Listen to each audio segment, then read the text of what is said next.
Sarah, welcome to Kudos in Construction. Hi, Peter. Pleasure to have you on today. First and foremost, let's get to know you a little bit better. Tell us a little bit about your background and also your rise through the ranks of the LRWA. Okay, so I'm a marketer by trade. So I went to university and studied marketing, and never in a million years did I think that I would end up in construction. Because when you go to university, everybody tells you you're going to work for Coca-Cola and work for these, huge consumer brands. And never did I think that I would go into construction, and never did I think I would love it as much as I do. And how I got into it totally by accident. I actually continued my studies and did an international marketing master's, and I wanted to use it. And I saw a job advert for a company based in Preston who wanted an international market manager. And I didn't really care what the product was, which sounds crazy, but I didn't really care what the product was. I wanted to do the international market manager bit. And I went to the company, I had the interview, and it was amazing. And it was a very innovative product. It was a liquid product, which is my background in construction. So liquid roofing, liquid coatings. And I loved it. I just loved working in this sector because it was a very up and coming sector. The product was innovative in itself. Everybody that worked at the company was very enthusiastic. A lot of them were quite young compared to where I'd been. I'd come from furniture, where it was a lot older staff, and so I was 26 when I got into construction, and I just thought it was the best industry ever. I just thought when I arrived at the company I was at, I just thought, God, it's good fun. Everybody worked hard, they played hard. It was a technical product, which I loved, because being a marketer, I find it more interesting to sell technical products, to market technical products, because there's a lot to it and it's changing all the time. And so it's constantly challenging you. And quite literally, I prefer that to cosmetic products, for example. Like, I'd come from furniture. It's all about whether you like the look of it. You can't persuade people to like something if they don't like the look of it. With regards to technical products, it's all about the support, the people that you work with, the experience of the people you work with. And I just loved it. And there were mentors everywhere as well. Because it was a big company. It was quite an established company. I had lots of people that helped me be the best I could be, and taught me about roofing along the way. There's been lots of them. And that's the other thing about construction that I find. There's so many good people to work with who are at the top of their game, and they're constantly mentoring, passing it on to the next generation. And I just loved it as a sector. And how I got involved, I got into the product side. So I went from the marketing side to more focusing on the product management side. So still marketing, but a different type of marketing. So like I say, I like the technical side. So then I got into be a product manager for liquid applied membranes, and I loved it. And it's all about obviously finding out what your customers want from a product point of view, developing the brief, working with R&D. So we had a very good R&D team. And that was fascinating, working with the chemists, learning about different chemistries, learn about all the various sides of roofing, working with the technical team, the on-site guys, developing the products, and then launching it to customers, to contractors, specifiers. So I've had a really kind of overarching view of how the sector works, and I worked there for 12 years. I loved it. So I went originally to do the international side, ended up being more on the product side. And I don't regret it for a second. It was the best move ever. And from that point of view, ironically, so trade association side, the trade association at the time were called LRWA, the European Liquid Waterproofing Association. And in 2010, they approached my company because we weren't as active as we should be, and we were a market leader at the time. And they approached my company and said, "We need people to get involved from your company. You're a market leader. We need you involved." And I was put forward as somebody to get involved in the marketing side because I had that background, and I was up for it. And I was 30 at the time, and I think I was a little bit kind of like I didn't have kids, and I wanted to get involved, and I had extra capacity, to and enthusiasm to get involved. I've always been that type anyway. So I got involved in a voluntary way with the trade association, and I went to the first meeting, and I was that young upstart, literally, because I think anybody that's been involved in trade associations will notice. It more so. I can only speak about roofing, really, but it can be older people who are more towards the retirement end that attend trade association meetings. And I remember thinking, I don't really look like the norm. I'm kind of a young upstart that sat in this meeting, and also being a girl, I think you're always a bit different. And I literally said, why are you called European? Because you don't really do anything in Europe. Why is it waterproofing, not roofing? Because the majority of your members are roofing, not waterproofing. What it doesn't really kind of sell what you do. Yeah. It doesn't really. How would a roofing manufacturer in liquid know that that's the association for them to belong to? In the UK, I was just a bit, and I was asking some kind of, again, as a young upstart, you can ask these questions. Yeah. I was asking these questions just out of interest, and I just thought, oh, I think there's a job to be done here. And the board were fabulous with me in the sense of, I think they were just happy to have somebody who wanted to get involved. And so I took on the marketing committee. That year we rebranded, like I said, I was up for it. I was up for the challenge. We rebranded the association from LRWA, European Liquid Waterproofing Association, to be the Liquid Roofing and Waterproofing Association, which is what we are now, the LRWA. We introduced an associate level. So we never had associate members. We rebranded, we did a relaunch. We did a new website all in the same year. 2010 was a busy year. Nice. And I've been involved ever since.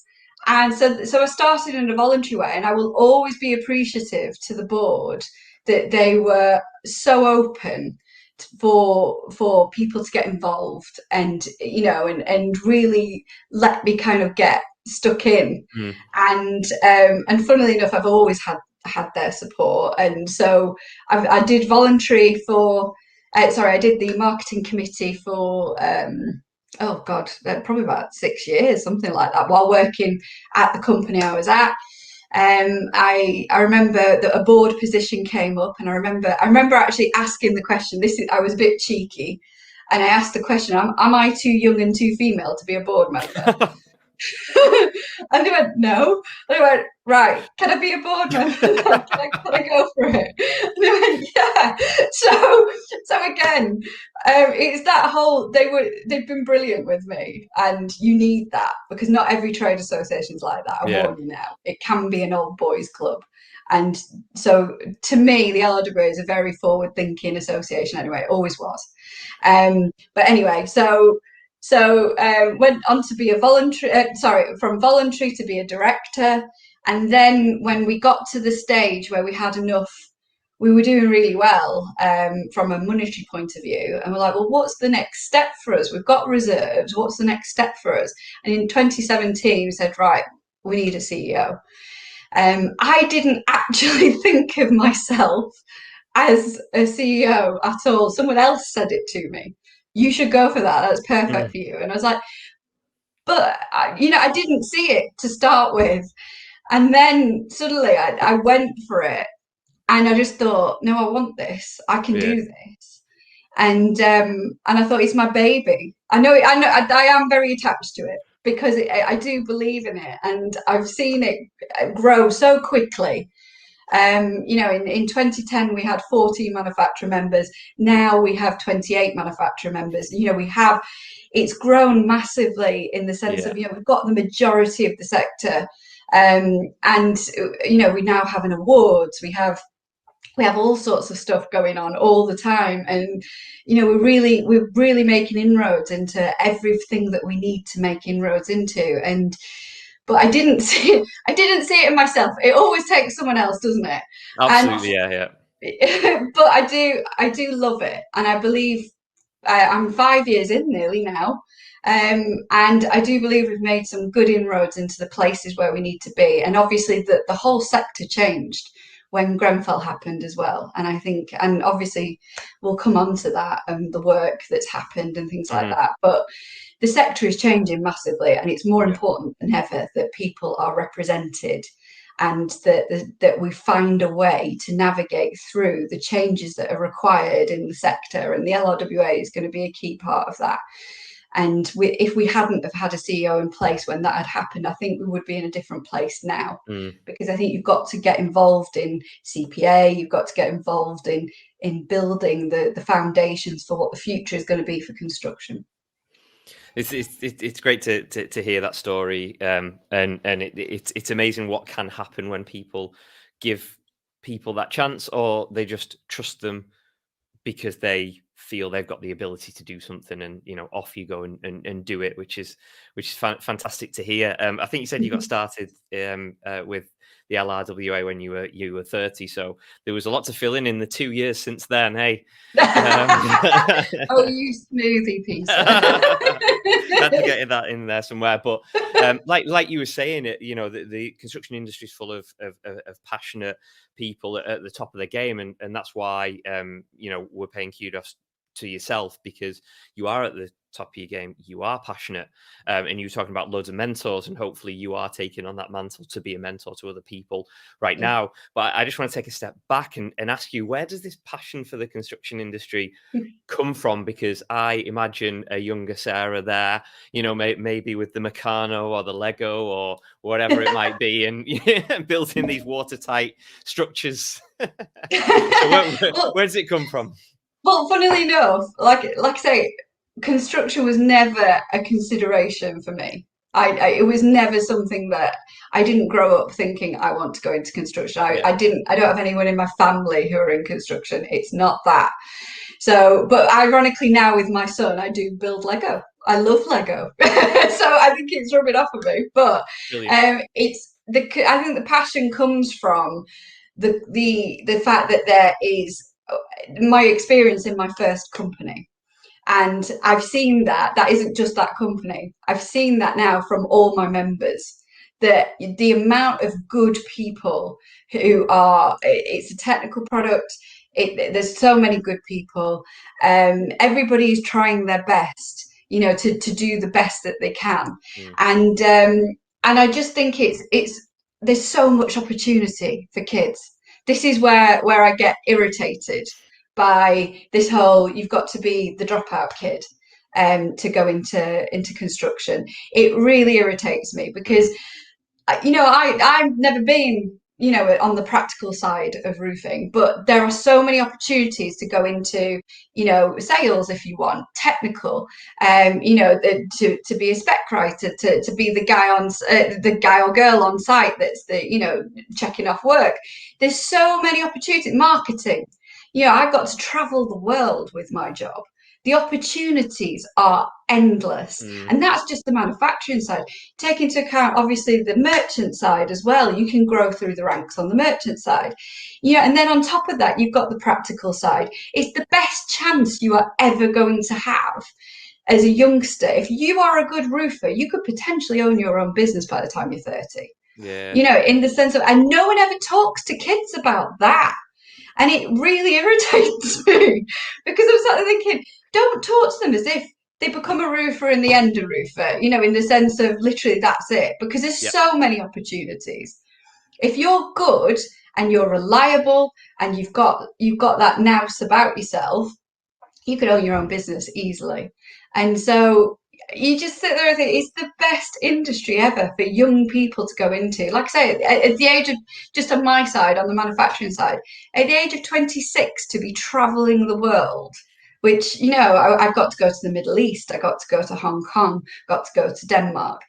You know, I don't know many of my peers of my age that had that Mm, opportunity. And that all came from the fact that construction, again, it's a global industry. You can sell your products all over the world. yeah. So there's so many opportunities. And then, if you work for a global company, you might get to travel to different factories, etc. And I love that as well. I love going to different factories and having a look at how different products are made. And I got to go to Germany quite a bit and Switzerland. And you just sort of think, I don't know anyone who has a job like mine. In outside of the sector, Yeah. outside of the industry. I don't know anyone who's, a female who enjoys the job like I do, as in, I don't think I do either. but it's just I love it. I know it kind of comes at me, but I love my product as well. So I think I am a bit indoctrinated. I'm not sure. I'm Yeah, not yeah. sure how I'd switch to other products now because I've I know. been Yeah, in I think you liquid so struggle. long. You'd be dreaming of good of good liquid waterproofing. I think that's. I know. But Speaking of which, I just want to kind of narrow down the field of conversation and focus purely on the LRWA and their importance within the construction industry. Can you just explain that? So before the trade association with liquid roofing and waterproofing was in place, you've got a new technology. And well, at the time it would have been a new technology, it's not anymore. And there were no standards for it. So no product standards. So how do you ensure that all the products that come after it, after the original ones, are meeting the same benchmarks? So you've got to bring in the best practice on things like product standards. You've got to develop the product standards yourself. You then have to develop the best practice with regards to obviously installation. And you've got to develop the MVQs to come with it, because how do you become qualified to do that job? And all of these things had to be put in place for liquid roofing. They weren't there, Mm, so when the LRWA was started in the original guise, it was because literally there would be British standards written where it'll refer to mastic asphalt, it'll refer to felt. Liquids were never mentioned. And keep in mind, I can remember when I started with my old company in 2006, I was still in the time frame when liquids weren't taken seriously. mm, They really weren't. So you struggled to get roofing contractors to apply liquids. And it's still like that in Europe, in certain countries, because obviously I did the international side. So you knew what the challenges were because they will be seen as detailing products. They were never taken seriously. If you've got a difficult detail over there with a pipe penetration or something that's difficult to do in a felt, just use your liquid round there and that's it. And the company I work for, this is why I loved it. They were very the opposite of that. Well, why don't you do the whole roof in a liquid? Don't just do the detail. Why don't you do the whole roof in a liquid? There are other benefits, cold applied, etc. So mm. the trade association's job is to push that sector forward and to bring all I always use this as a quote. I don't know how good a quote is, but Margaret Thatcher always said that Tony Blair was her biggest achievement because he was the least Labour-like prime minister. He was more like a Tory, wasn't he? Right. So she got the competition to understand her way of thinking. Right. So Liquid's biggest achievement is that every felt manufacturer now has a liquid in their armory. Hmm. Every roofing contractor now has a liquid. Mhm. That's what the liquid's biggest achievement was, because it wasn't like that. The first liquid contractors were industrial coaters because the roofing contractors didn't want to apply it. It was too gimmicky, niche. I still meet apprentices, young lads who are learning felt, at college, or they're learning tiling at the college, don't like liquids because they never come across, they don't get taught it at college level. So there's still a job to be done. There's still people who have this mindset of, oh, I don't like liquids.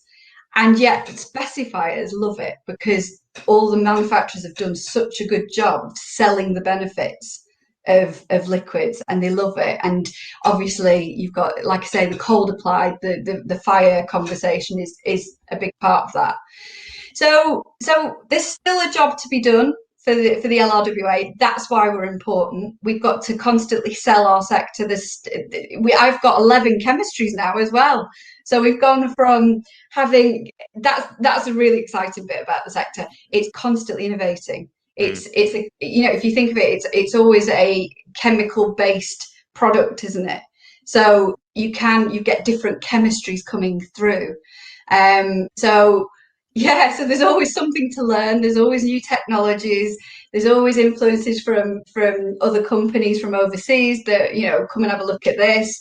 And so we've got to ensure also that any new members with different chemistries coming into the market, that again you've got to keep the quality level high. mm, So you've got to make sure that they're meeting our installation requirements, that they're meeting the requirements of the market, the specifiers. So there's a massive job to be done constantly. It never goes. The job's never done. We do have product standards now. We do have installation standards. We do have MVQs and liquids, but there's always a job to be done, and there's always somebody that we need to talk to try and get across how brilliant these products are. yeah. So So I think you're doing an all right job at that. But like you say, it's always ongoing, and like anything, you know, new innovations, new products, new technology, new chemistry, as you pointed out there, and those always have to be highlighted and communicated. And if it's new, then you know sometimes people don't want to hear that at the start because they just know what they know. yeah. Okay, let's move it along to something you're also involved in, which is the CPA. Talk to us about your involvement with the CPA. Well, when I took on the CEO role of the LRWA, I knew that CPA would be a big part of what I wanted to get involved in. So I knew that they were doing some important work representing construction. So obviously, LRWA, it's all about liquid as a specialist sector within roofing. Okay, but there are wider issues for the construction sector, construction industry that CPA are dealing with, and they represent all the product manufacturers. So they're the first protocol for government when it comes to obviously any product Mm, issues. So I always knew I wanted to be involved, and I always knew I had a lot to input, as in I could input because I'd been a product manager for a major manufacturer. So I knew I had good contacts and I would be able to get involved. And like I said, I love product. I've always done product manufacturing. Um, so I got involved in 2017, and within a couple of months, literally, Grenfell happened, and it just changed everything. mm, So you could just see it. You could see how it was changing everything in the sense of, so a lot of the work that as in, I've joined quite a few committees and working groups, and they're all centered around how are we going to make the industry better for because product manufacturers have a bad name now. They have a bad name post Grenfell. There's a job to be done there, and we're all going to have to work a lot harder. And well, a lot harder at getting our products sold in the right way. Okay, so it's that type of thing that I'm talking mm, about. So I got involved on the committees with regards to where. So after post Grenfell, the Dame Judith Hackett report came out. 13 working groups were established. Working Group 12 is chaired by the Construction Products Association, and it's all about competency, and it's all about product manufacturers. So it's about how do we ensure that everybody down the chain, whether it be the person in the office doing the marketing for the product manufacturer, whether it be the salesperson, the technical person, the procurement person, outside of manufacturers, the contractor, the specifier, how do we ensure that they are all competent to make the decisions relating to product and what products to use? How do we ensure they're competent to do that? Because let's put it this way, Grenfell is a catalogue of errors, isn't there, along the line? And there's lots of people that made bad decisions as opposed to just one. There's no one wrong party as far as I can see. There's lots of catalogue of errors. So it's how do we ensure that the people who are making the decisions on product are competent to do those jobs, and that's what that working group's working on. And myself and Ronan from the Single Ply Roofing Association, we share a seat on that. And we've been working throughout COVID, right? So 2020, I think we're having bi-weekly meetings. And we've been working consistently on that, and we're getting to the point now where we're ready to there's a report coming out shortly with regards to the recommendations on competency and how we're going to address that as a sector, as an industry. So that's an important part of the work with CPA, getting involved in like I say, if we didn't have a CEO at that point in 2017 when that happened, we wouldn't have been able to get into the working group and contribute. So that's a big part of trade associations. So myself and Ronan are representing flat roofing, obviously. And that's also a reason why I wanted to become the chair of the Institute of Roofing, because I believe that the Institute of Roofing are the vehicle to be able to get, for example, develop the qualifications for roofing as a sector, because it's above every technology.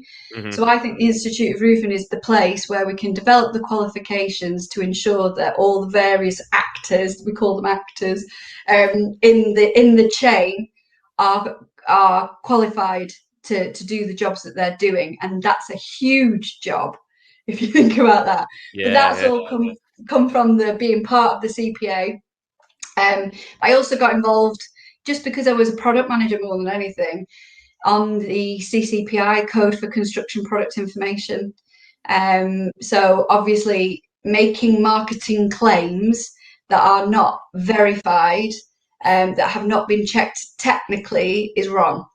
And that's where I have a huge passion for that because of where I've come from. Yeah. And I've worked for a company where they did use best practice, and I think it's achievable.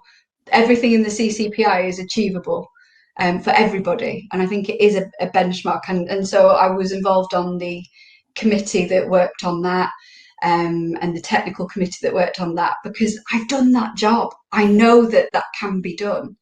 So I'm a big supporter of that. I want to see it come in as best practice. Because again, we have liquids, we have a lot of new entrants into the market, and we've got to try and ensure that they're not making misleading claims that are leading specifiers down a blind alley and leave people with nowhere to go. I've come from that world. I don't want that anymore. Let's go into the post-Grenfell era with competency and proving your marketing claims. So yeah, so that's the type of work that I've been involved in with the CPA.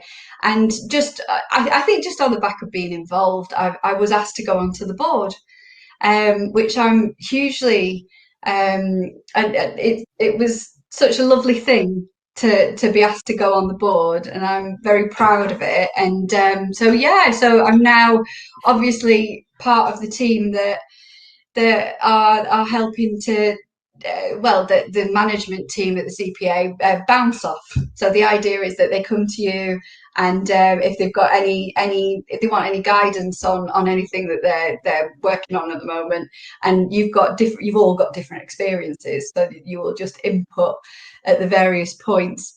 To try and help them steer the very difficult times that we are in. Yeah. But I mean, I just think they're doing a fantastic job for the industry. And I think if I can help in any way, I'm more than happy to.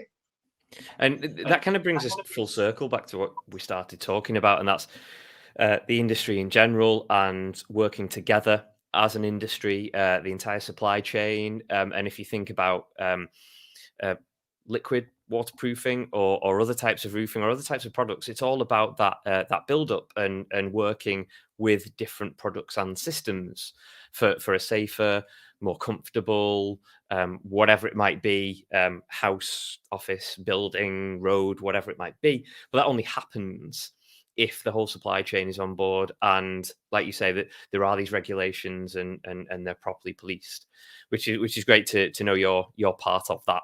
And doing a good job in that. which is cool. So, final thing I just want to discuss is looking towards the future, which we kind of touched upon with what you're doing at the CPA and everything like that. But what does the future hold for yourself as a CEO and the LRWA? Well, I mean, I think you've just kind of summarised my first point, which is continue to collaborate. For me, I'm always that type anyway. Keep in mind where I've come from. You know, I was a product manager. You had to collaborate with all the various departments to make things work, to get to that point where you can launch something. Collaboration is going to be the key moving forward. So I want to continue to collaborate with our fellow trade associations across roofing, across construction. You know, that competency piece is going to be huge. So it's going to take everybody. It's going to take all the brilliant brains I've met along the way working together in all the various sectors to be able to pull that off for roofing. You know, obviously all the various areas of construction are going to have to do their own sectors as well. So it's making sure everybody has that framework as to how do we prove competency. So that's the first thing. I'm going to be strengthening the LRWA by increasing the representation of specialist liquid contractors. Basically, we want to ensure that specifiers, so this goes back to Grenfell really, that specifiers have the confidence that if they use an LRWA member, that they are they meet our quality criteria, that they are using LRWA guidance, which is again has been developed by the best brains in our sector, and it sets that benchmark of best practice. And that when they use a contractor, that they know that they are doing the best work in the industry. And that comes back to having the best specialist contractors as members.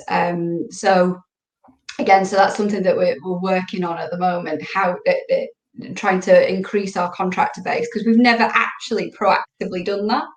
So that's something that we will be doing to give specifiers the confidence again that we as a sector are competent, that we are taking things seriously, that we're not just throwing any product out there that's not been verified, that's not got the, you know, the third party certification.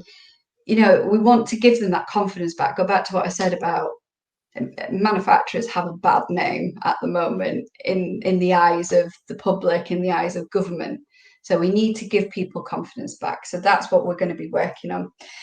And training will be the key to all of this.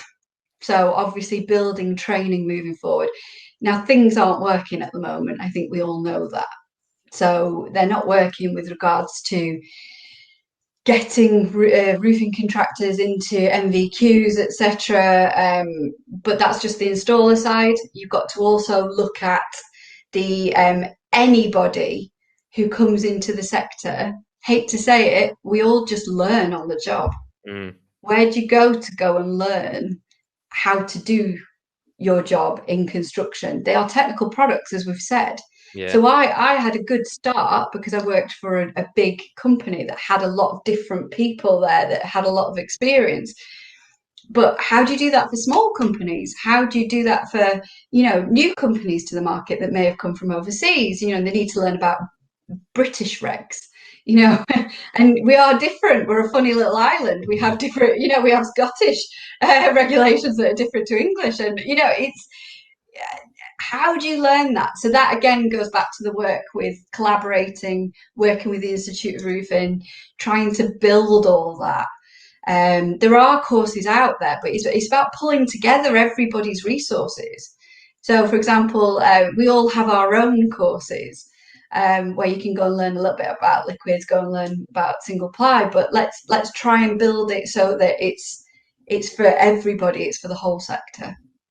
So, and the whole of the roofing industry. So yeah, there's a lot of things to come. A lot a lot of work. But it's all good stuff, and I think we will be a stronger industry if we can pull off the increased collaboration, which you'd already touched on. I think that's a great way to finish. I was actually going to finish by saying the word collaboration, and that's kind of key to everything. But you've done that for me, so thank you very much for that. Sarah, I really, really appreciate your time today, and the reason you're here is because we want to pay kudos to you yourself, what you've done so far, and what you'll do in the future, not just for liquid waterproofing or liquid roofing, but for the entire construction industry in general. So thank you so much, and thank you for your time once again. Thank you. It was a pleasure.